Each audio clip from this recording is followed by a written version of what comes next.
Good morning to all, welcome back to Gahlot life science classes.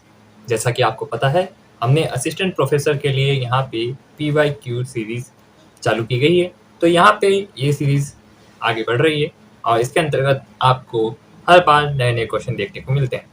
तो यहाँ पे ये सीरीज आपके अपकमिंग एग्जाम के लिए बहुत ही इंपॉर्टेंट रहने वाली है, तो इसे आप जरूर देखिएगा और अपने फ्रेंड्स के साथ में जरूर शेयर कीजिएगा। साथ साथ में आप चैनल को सब्सक्राइब करके जाइएगा ताकि ऐसे ही वीडियो आपको और मिलते रहें, क्योंकि ये सीरीज में बहुत सारे पार्ट आएंगे। क्योंकि अपना असिस्टेंट प्रोफेसर का बॉटनी पेपर है, तो बॉटनी के 2 पेपर होते हैं, उसके अंदर बहुत सारे टॉपिक्स हैं, बहुत सारे क्वेश्चन आने वाले हैं। तो आप चैनल को सब्सक्राइब कर लीजिएगा। तो अब हम शुरू करते हैं। तो देखिए, ये आज आपका पार्ट जो है वो 4th है, जिसके अंतर्गत ओवरऑल हमने 3 पार्ट अपलोड कर चुके हैं, जिसके अंतर्गत बहुत सारे क्वेश्चन सॉल्व हो चुके हैं। अब इसके अंतर्गत अब हम पहला क्वेश्चन लेते हैं। तो देखिए, सबसे पहला क्वेश्चन जो है वो कहता है आपको और पूछता है कि भाई कि the biggest single cell algae कौन सा है। इसके ऑप्शन है, ए है एसिटाबुलेरिया, बी है स्पायरोगायरा, सी है नोस्टॉक और डी है क्लेमाइडोमोनास। तो जैसा कि हम सभी बॉटनी के स्टूडेंट्स हैं, तो हमें पता है कि एक ही है जो कि आपका सिंगल सेल एल्गी है, वो है आपका एसिटाबुलेरिया। क्योंकि एसिटाबुलेरिया की अगर आप शेप देखेंगे तो ये आपको एक छातेनुमा शेप का देखने को मिलता है, जिसके अंतर्गत ऐसा कुछ स्ट्रक्चर देखने को मिलेगा इसका। और ये स्ट्रक्चर आपको देखने को इस टाइप का देखने को मिलता है, जो छातेनुमा होता है, और ये आपका एक सिंगल सेल एल्गी है। ये जो आपका एसिटाबुलेरिया है, इसकी फैमिली याद रखें तो ये कौन सी है। तो ये है आपकी पॉलीफाइसी, पॉलीफाइसी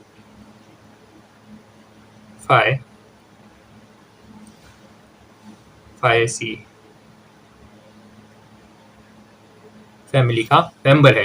अब आपको अगर इजी लैंग्वेज में देखें कि भाई इजी लैंग्वेज में एसिटाबुलेरिया किससे मिल रहा है, तो ये आपका मिलेगा आपको ग्रीन एल्गी का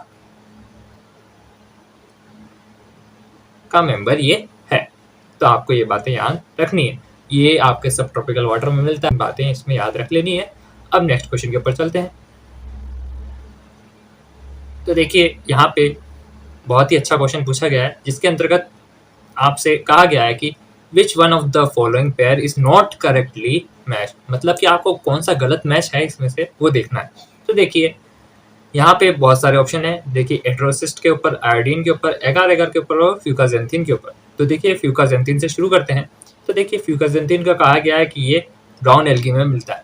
जैसा कि हमें पता है कि ब्राउन एल्गी जो होती है, ब्राउन एल्गी जो है उसके अंतर्गत कैरेक्टर के रूप में हम पढ़ते हैं कि इसके अंदर फ्यूकाजेंथिन देखने को मिलता है। तो ये तो आपका करेक्ट मैच है।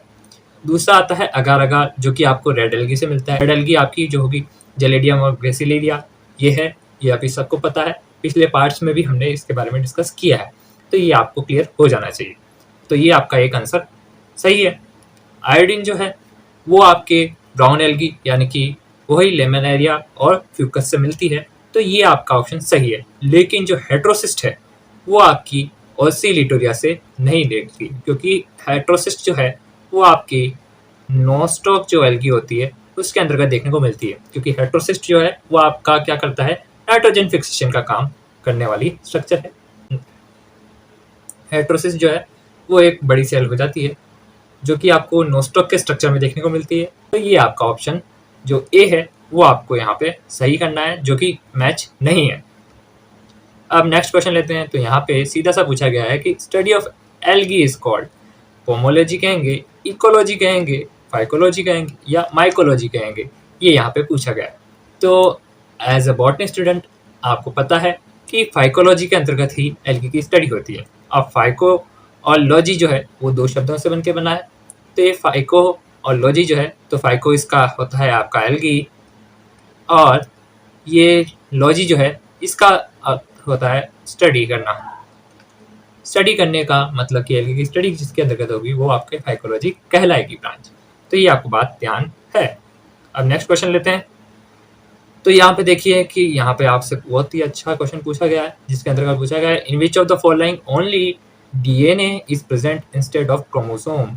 कि यहाँ पे कौन सा एक ऐसी एल्गी है जिसके अंतर्गत आपका क्रोमोसोम देखने को आपको नहीं मिल रहा है, क्रोमोसोम की जगह आपको सिर्फ डीएनए देखने को मिल रहा है। तो ये इसके अंदर ऑप्शन दे रखे हैं, ए एनाबिना, क्लेमाइडोमोनास, सी आपका वॉलवॉक्स और डी आपका प्लाज्मोडिफोरा।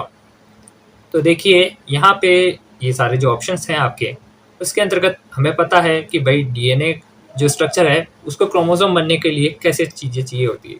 तो वहाँ पे जो डीएनए होता है ना हमारा, ठीक है, तो इसके अंतर्गत आपका एक प्रोटीन देखने को मिलता है जिसे कहते हैं हिस्टोन। स्ट्रक्चर बनेगा हमारा क्रोमोसोम का, तो वो स्ट्रक्चर जो बनता है उसके अंतर्गत आपका हिस्टोन जो है बहुत ही मेन रोल प्ले करता है। अगर हिस्टोन नहीं होगा तो क्रोमोसोम नहीं बनता है, क्योंकि हमें पता है डीएनए ही जो होता है वो कुंडलित होता है, आराम से कंडेंस होता है, उसके बाद में वो स्ट्रक्चर जो बनाता है वो क्रोमोसोम बनाता है। तो यहाँ पे अगर आपका हिस्टोन प्रोटीन नहीं है तो वहाँ पे आपका डीएनए ही रह जाएगा और आपका क्रोमोसोम नहीं बन पाएगा। तो एक ऐसी एल्गी जिसके अंतर्गत हिस्टोन प्रोटीन नहीं देखने को मिलता है वो आपकी होती है एनाबिना। एनाबिना ये एक आपका ब्लू ग्रीन एल्गी है। हमें पता ही है कि ये अपना एक ब्लू ग्रीन एल्गी है, ठीक है।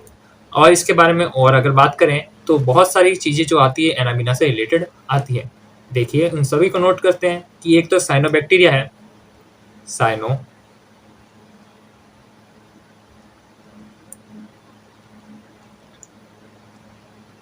एक तो ये साइनोबैक्टीरिया है, दूसरा ये एक आपका फिलामेंटस है,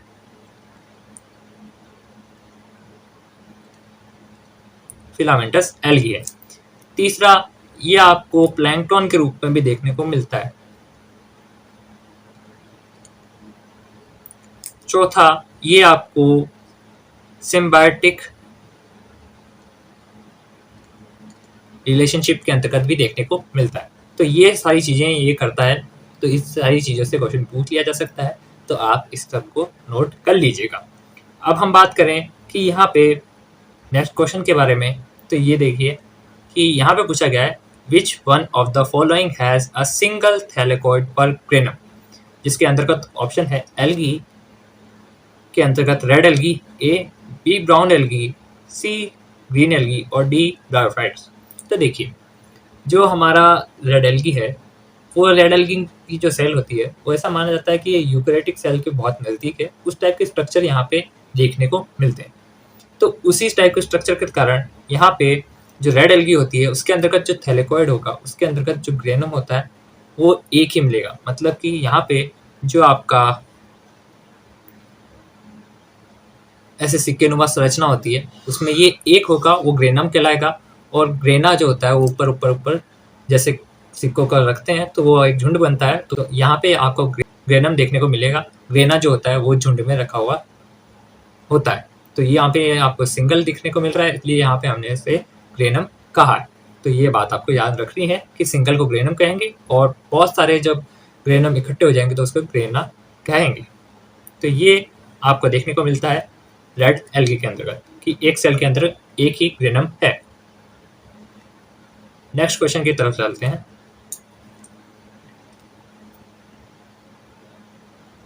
तो देखिए इसके अंतर्गत पूछा गया है which of the following is not associate with oscillatoria, कि ओसिलिटोरिया के अंतर्गत आपको कौन सी चीज देखने को नहीं मिलती है। जब बात करें कि यहाँ पे ऑप्शन है अनब्रांच प्लांट बॉडी, जूस्पोर, हार्मोगोनिया और सेपरेशन डिस्क। तो देखिए यहाँ पे अनब्रांच आपकी प्लांट बॉडी देखने को आपको मिलती है क्योंकि ओसिलिटोरिया के अंदर ब्रांचिंग नहीं है। और यहाँ पे जो ये अनब्रांच है तो एक फिलामेंटस एल्गी है, जब ये टूटती है तो इसका जो एल्गी का रिप्रोडक्शन टाइप में आता है तो ये टूट के अपने संख्या को बढ़ाती है। तो यहाँ पे ये टूटने के कारण जो पीसेस बनते हैं उसे आप हार्मोगोनिया कहते हैं। तो यहाँ पे ये भी देखने को आपको मिलता है, लेकिन यहाँ पे जो चीज़ देखने को नहीं मिलती है वो है जूस्पोर, या कि सेपरेशन डिस्क भी यहाँ पे देखने को आपको मिलेगा। लेकिन यहाँ पे जूस्पोर जो होते हैं वो देखने को नहीं मिलते हैं क्योंकि इस एल्गी के अंतर्गत जूस्पोर बनते ही नहीं है, क्योंकि ये आपका टूट के ही विखंडन के रूप में ही आपका रिप्रोडक्शन कर रहा होता है। ठीक है, क्योंकि जूस्पोर जो है मोटाइल स्ट्रक्चर है जो कि आपका क्लेमाइडोमोनास जैसी एल्गी होती है उसके अंतर्गत देखने को मिलता है। अब याद करें हम नेक्स्ट क्वेश्चन के बारे में, तो देखिए कि which of the following has two lateral placed flagella in male gamete. यहाँ पे दो बातें आपको नोट करनी है। यहाँ पे एक तो मेल गेमेट की बात की गई है और यहाँ पे बोला गया है कि लेटरली प्लेस्ड होना चाहिए और फ्लैजिला की संख्या है 2। तो यहाँ पे ऑप्शन दे रखे हैं आपको कारा, उडोगोनियम, सार्गसम और आपका सेक्टोनेमा। तो यहाँ पे देखिए आपका जो ब्राउन एल्गी होती है उसके अंतर्गत एक स्ट्रक्चर देखने को मिलता है जो आपका मेल गेमिट होता है। इस टाइप का स्ट्रक्चर देखने को मिलेगा, ठीक है। इसके अंतर्गत ये आपका एंटीरियर साइड है, ये आपका पोस्टीरियर साइड आएगा और यहाँ पे आपको लेटरल साइड पे 2 फ्लैजिला देखने को मिलते हैं, एक लंबा और एक छोटा। जो लंबा होता है उसके ऊपर ऐसे हेयर देखने को मिलते हैं। जो फ्लैजिला जिसके ऊपर हेयर होते हैं उसे हम टिंसल कहते हैं और जो चिकना होता है बिना हेयर के तो वो आपको विप्लैश कहलाता है। तो ये बातें आपको ध्यान रखनी है और ये आपका होता है ब्राउन एल्गी का कैरेक्टर और ब्राउन एल्गी का ऑप्शन है यहाँ पे सार्गसम, जो आपका आंसर हो जाएगा। अब नेक्स्ट क्वेश्चन लेते हैं। तो इसके अंदर पूछा गया है which of the following algae has diploid sex organ. ये हमने पहले वाले लेक्चर्स में देखा है कि यहाँ पे सार्गसम जो होता है उसके अंतर्गत आपका जो मेल और फीमेल पार्ट्स होते हैं, मतलब कि गेमेट बनाने वाले जो काम होते हैं, वो भी सेक्स ऑर्गन जो होते हैं वो आपके 2n देखने को मिलते हैं, द्विगुणित होते हैं और उनसे आपका आगे का प्रोसेस चलता है जो कि हमने प्रीवियस लेक्चर्स में कवर पूरा कर रखा है डिटेल टू डिटेल। तो ये आपका आंसर आपको याद होना चाहिए कि सार्गसम होता है, क्योंकि उसके अंतर्गत भी सार्गसम ही था, क्वेश्चन अलग था थोड़ा सा, ठीक है। तो यहाँ पे अब पूछा गया है which one of the following algae has diploid sex organ, ये तो देख लिया है, ठीक है। यहाँ पे इस क्वेश्चन के अंदर पूछा गया है कि एल्जिनिक एसिड इज डिराइव्ड फ्रॉम, कि एल्जिनिक एसिड किससे मिलता है। जो एल्जिनिक एसिड से मिलने के लिए यहाँ पे ऑप्शन है brown algae, green algae, red algae और डाइटम्स। तो यहाँ पे देखिए कि एल्जिनिक एसिड जो होता है वो एक एल्गी की सेल वॉल से देखने को मिलता है, जो कि आमतौर पे आपकी ब्राउन एल्गी जो होती है उसकी सेल वॉल के अंतर्गत एल्जिनिक एसिड आपको देखने को मिलता है और वहाँ से हमें प्राप्त होता है। तो ये आपको याद रखना है कि ब्राउन एल्गी के अंतर्गत ये देखने को मिलता है। अब एल्जीन जो होता है वो एक प्रकार का आपका पॉलीसेकेराइड होता है, जो कि इसे हम एल्जीन के नाम से भी जानते हैं। अगर एल्जीन नाम देके पूछें तो भी आप याद रखिएगा और ये ऑप्शन लगाइएगा।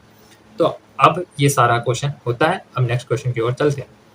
तो ये देखिए इस क्वेश्चन के अंतर्गत पूछा गया है कि यहाँ पे the position of flagella in the member of brown algae is. अभी हमने देखा कि ब्राउन एल्गी के अंतर्गत ऐसा मेल गेमेट बनता है, ये आपका एंटीरियर साइड होगा, ये पोस्टीरियर साइड होगा, यहाँ पे लेटरल साइड पे 2 आपको फ्लैजिला देखने को मिल रहे थे। तो यहाँ पे लेटरल साइड इसका सही ऑप्शन होता है। नेक्स्ट क्वेश्चन के ऊपर चलते हैं। अब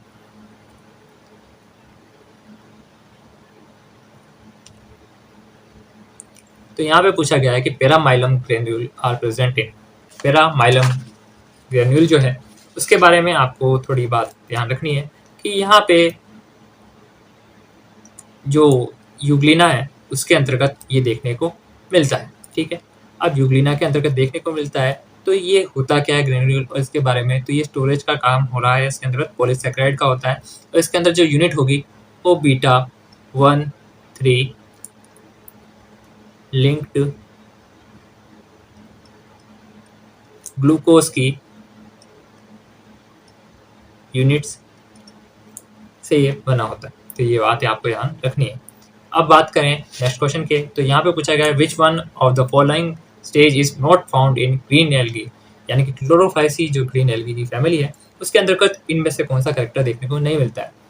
तो ए ऑप्शन है प्लेकिया, बी है पामेला स्टेज, सी है कैंड्रेंसिया स्टेज और चौथा है नेंडरिया स्टेज। तो देखिए आपको ये जो सी ऑप्शन है जिसे हम कैंट्रांजिया स्टेज कहते हैं, जो कि आपको ओनली हायर एल्गी यानी कि रेड एल्गी के अंतर्गत देखने को मिलता है, जो कि आप लाइफ साइकिल पढ़ेंगे तो इसके अंदर देखेंगे एक स्टेज आती है जिसके अंतर्गत ये स्पेशल कैरेक्टर आएगा लाइफ साइकिल के अंतर्गत, जो एक स्पेशल स्टेज आएगी जो लाइफ साइकिल के अंतर्गत आएगी, जिसे हम बहुत अच्छे से पढ़ेंगे लाइफ साइकिल के अंतर्गत।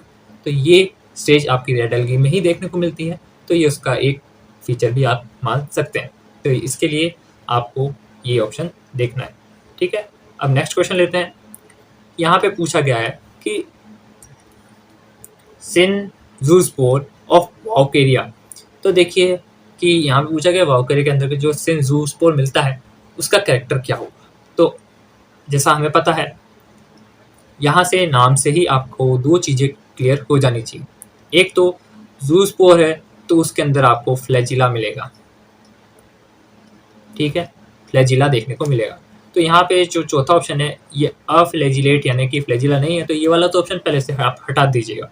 उसके बाद में आते हैं कि बाई यानी कि दो फ्लैजिला, टेट्रा यानी कि चार फ्लैजिला, और मल्टी फ्लैजिलेट यानी कि बहुत सारे फ्लैजिला देखने को मिलते हैं। तो जब हम बात करते हैं कि यहाँ पे सिनजूस्पोर की, तो ये जूस्पोर का ही एक प्रकार होता है, लेकिन यहाँ पे इस प्रकार का कुछ स्ट्रक्चर देखने को मिलेगा और इसके अंतर्गत बहुत सारे न्यूक्लियस देखने को मिलते हैं, ठीक है। तो ये एक तो मल्टी न्यूक्लिएटेड स्ट्रक्चर होता है। साथ साथ में यहाँ पे जो फ्लैजिला होती है, तो यहाँ पे एक ऐसे फ्लैजिला, एक ऐसे फ्लैजिला, एक ऐसे फ्लैजिला, एक ऐसे, ये यहाँ पे आपको फ्लैजिला का स्ट्रक्चर देखने को मिलता है, जो कि पूरी की पूरे एल्गी के ऊपर, एल्गी के इस सेल के ऊपर का देखने को मिल रहा है। तो यहाँ पे ये आपका मल्टी फ्लैजिलेट और मल्टी न्यूक्लिएट, यानी न्यूक्लियर भी मल्टीपल है और फ्लैजिला भी मल्टीपल है। ये आंसर इसका सी ऑप्शन होता है। नेक्स्ट क्वेश्चन लेंगे। तो यहाँ पे पूछा गया है कि हैप्लोन्टिक लाइफ साइकिल होगी तो माइक्रो ऑर्गेनिज्म में मियोसिस कौन सी स्टेज पे होगा। तो देखिए हैप्लोन्टिक जो साइकिल आएगी उसके अंतर्गत हैप्लोइड स्टेज जो होती है वो डोमिनेट के अंतर्गत होती है, लेकिन अगर हैप्लोइड के अलावा अगर डिप्लोइड का कोई स्ट्रक्चर बने ही नहीं तो आपका अल्टरनेशन ऑफ जनरेशन होगा ही नहीं, क्योंकि अल्टरनेशन ऑफ जनरेशन के अंतर्गत ही लाइफ साइकिल बनेगी। तो वो उसके अंतर्गत क्या होगा कि एक स्टेज यानी कि हैप्लोइड के बाद में डिप्लोइड का स्टेज आना जरूरी होता है, लेकिन जो हैप्लोन्टिक लाइफ साइकिल होती है इसके अंतर्गत क्या होता है कि हैप्लोइड स्टेज डोमिनेंट में रहती है। तो यहाँ पे जो डिप्लोइड स्टेज आएगी वो बहुत ही कम टाइम के लिए होगी। तो कम टाइम के लिए होने वाली स्टेज जो होगी वो आपकी बनती है, सीधी सी बात है, गैमेट के फ्यूजन से जाइगोट। जाइगोट जो बनती है उसके अंतर्गत वो बनने के बाद में ही डायरेक्ट डिवीजन हो जाए और उसके बाद में वो स्पोर बनाए या गैमेट्स बनाए, जो बनाए उसके बाद में आगे का प्रोसेस चलता रहता है। तो ये जो 2n स्ट्रक्चर जो देखने को मिलता है इस लाइफ साइकिल के अंतर्गत, तो वो एक जाइगोट के रूप में ही देखने को मिलता है। तो जाइगोट ओनली होता है जिसके अंतर्गत आपका मियोसिस होगा, क्योंकि ये 2n है तो मियोसिस होगा, मिलता है कि यहाँ पे जाइगोट के अंतर्गत ही मियोसिस होगा। अब देखिए यहाँ पे पूछा गया है a male gamete with lateral inserted dimorphic flagella is found. Laterally inserted dimorphic flagella मिलते हैं। तो ये आपका एक्टोकार्पस के अंतर्गत आपको देखने को मिलता है, जिसके अंतर्गत एक्टोकार्पस जो है आपका, आप सभी को पता है कि ये ब्राउन एल्गी है, एक ये फिलामेंटस भी है, ठीक है। दूसरा जो आपका इसके अंतर्गत मेल गैमेट होगा उसके अंतर्गत ये डाइमॉर्फिक फ्लैजिला देखने को मिलेगा। तो ये आपको याद रखना है कि कौन से मेल गैमेट के अंतर्गत देखने को मिलता है इसके। अब बात करें कि विच one of the following marine algae is chief source of alginate, यानी मुख्य सोर्स जिसका एल्जिनेट से हमें, जिस एल्गी से हमें एल्जिनेट मिलता है उसके बारे में यहाँ पे पूछा गया। तो ये बहुत ही ईजी है, क्योंकि यहाँ पे आपको क्वेश्चन के अंतर्गत ही दो हिंट दे रखे हैं, एक तो एक मरीन दे रखा है, दूसरा दे रखा है आपको एल्जिनेट, ठीक है। तो यहाँ पे मरीन एल्गी के रूप में आप पहले छांट लें तो भी आपको पता लगेगा कि कौन सी है, ऑप्शन कम हो जाएंगे। उसके बाद में आप देखेंगे तो वहाँ पे और सॉल्व कर सकते हैं।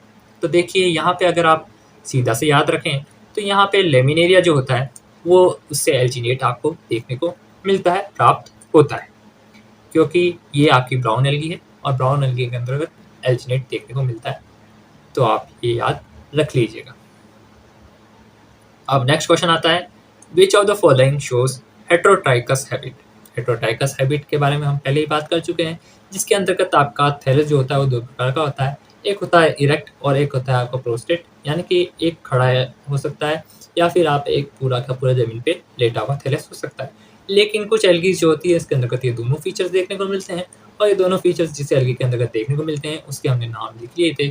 उसमें एक नाम था आपका क्लेडोफोरा, तो यहाँ पे क्लेडोफोरा आपका आंसर हो जाता है, जिसके अंतर्गत दोनों स्ट्रक्चर देखने को मिलते हैं, और ये आपका हेटेरोट्राइकस हैबिट या कंडीशन कहलाती है। अब नेक्स्ट क्वेश्चन लेते हैं। The most important function of heterocyst. बहुत ही इजी क्वेश्चन है कि हेटेरोसिस्ट क्या काम करता है। तो हेटेरोसिस्ट हमें पता है नाइट्रोजन फिक्सेशन का काम करता है। इसके अंतर्गत एक सेल जो होती है वो बड़ी हो जाती है, उसके बाद में उसके अंतर्गत जो एंजाइम होते हैं वो आपका नाइट्रोजन फिक्सेशन करने के लिए, तो वो ऑक्सीजन की उपस्थिति में काम नहीं करते हैं, तो इसके अनुसार यहाँ की दीवारें मोटी हो जाती हैं और यहाँ पे सारे ऑक्सीजन के बिना ही कार्य होता है। अब ऑक्सीजन के बिना है तो यहाँ पे आपका क्लोरोप्लास्ट नहीं होगा, क्योंकि क्लोरोप्लास्ट से आपको क्या देखने को मिल जाती है, ऑक्सीजन देखने को मिल जाती है। तो ये बातें आपको याद रखनी है। तो अब बात करते हैं, हमारा हो चुके हैं सारे के सारे क्वेश्चन आज के सेशन के कंप्लीट। तो ये सारे क्वेश्चन के पीडीएफ आपको देखने को मिलेगी टेलीग्राम चैनल पे, तो आप उसे ज्वाइन कर लीजिएगा। और अगर आपको ऐसे और वीडियो चाहिए तो कमेंट करके ज़रूर बताइएगा, ताकि आपको ऐसे ही और एल्गी के ऊपर वीडियोस देखने को मिल जाएंगे, क्योंकि ये बहुत ही इंपॉर्टेंट पार्ट्स हैं, ताकि आप इसे अच्छे से कवर कर सकें।